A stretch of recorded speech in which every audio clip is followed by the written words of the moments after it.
Ask any teacher. They'll tell you one of the many challenges they face is keeping students engaged. Ask any farmer. They'll tell you an equal challenge they face is getting the next generation involved in agriculture. A group of teachers in Northeast Ohio has found a way to get their students excited about learning and provide a hands-on agricultural experience every day in their classroom. Jason Jurey with CropKing and former science department head at Wadsworth High School, Chrissy Lorence, K-4 STEM CES at Coventry Local, and Jim Trogdon, K-12 science education teacher and hydroponics advisor at Rittman, discuss the impacts of having hydroponic systems in their schools. So this is a desktop unit. So these can house up to 8 plants at once. So you can see the 8 openings there. You would put a piece of rock wool into the channel there. There's nutrient-rich water that's circulating through the channel. Each compartment has 1 seed, so you can start to see some of that starting to grow now. So about every 10 days, we're going to replace the nutrient water, put new nutrients in there, and then within about 6 weeks, we should have harvestable lettuce. And kids are really, really excited about it. I'm at the elementary. So in our building, we have K-4, and I have also 6 desktop units that we use in our room.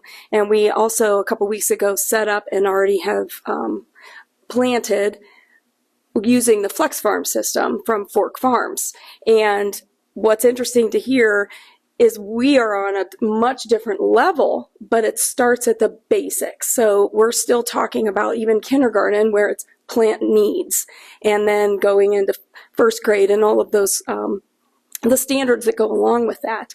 I can have K-4 in the building learning all simultaneously through our growth systems, and you pull that factor out of where they think there's still soil in here, and I'm like, no, and we put that all together, they realize there's no soil. So adding the nutrients, having kids be part of that. I think I just showed you Friday, I had our kindergarten class, and there was one student I had with the goggles and gloves mixing nutrients, and he's holding it up and looking at the right measurements, and we're testing. And we're talking, he's 6, or actually turning 6. He was 5 at the time he's doing this, and he's learning that, and they're all planting seeds. So as a STEM aspect, you have all of those things. I can have the math part in there. They're measuring, they're looking at nutrients, and then we're looking at where do our nutrients come from, or what a plant needs. I mean, that's back to the basics too. I mean, it just leads to so many different things, and we can even build our own little system so that they can build their own thing. Like they start with the milk carton and do things that they can kind of create. But it's one of those too that excitement. I agree. They come in, they want to see what's it look like now, and they can't believe the difference that 1 week even makes. I have students too that now look forward to taking care of systems. We call them our gardeners, and their little gardening club, and they want to check the levels and check temperature and all those things. But now I have a student that had some, let's say, behavior issues, attendance issues. Now he wants to be there, and he shows up because he cares for that. It's that love of that, and it's something that's alive and growing, and it sparks so many different things with that. The thing with me is that, I mean, we have to start thinking about other ways to provide food for people. Yes. And so, when we're in the classroom like this, and we're growing from August through May, there's a blizzard outside, and we've got this beautiful produce in here. And I said, that's not happening outside anywhere. And so, they have to rethink that and think, yeah, we need this controlled environment agriculture, how important that is. I think the population of the planet, or I don't know, we're over 8 billion now. 8 billion people. How are we going to feed people? I tell the students, I said, we're not making more land anywhere.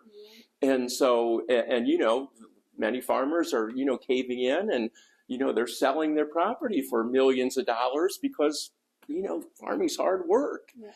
And so, you have to think about that. And so, these are real world problems, and the students are coming up with solutions for that. And, the one thing every teacher hates is, if a kid sits back and says, why do we have to know this? You never hear that with hydroponics, ever, because we all know, well, who in here enjoys eating? And who in here eats every day?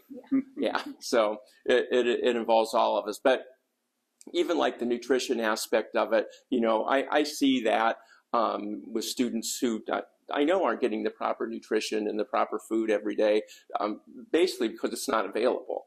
And the produce is expensive. And so, and we can tell them, how much we can grow this for, and you get a head of lettuce for literally, cents with that. And it uses 1/10 the amount of water. And we have to start thinking about that as well. So I look at that with the hydroponics and the kids taking stuff home, or we give ours to the cafeteria now, and so the kids even make the little salad cups and ready to go. I mean, they've contributed to that, and also you don't want to waste food that you grew. Having hydroponic systems in the classroom also gives students a chance to learn about where their food comes from and the overall impact of the agricultural industry. It also introduces fresh, healthy, locally grown foods for students who might be facing food insecurity. All three educators say having these hydroponic systems in their classrooms has truly been an amazing investment that provides endless learning opportunities. It's problem solving. It's learning how to work in a team.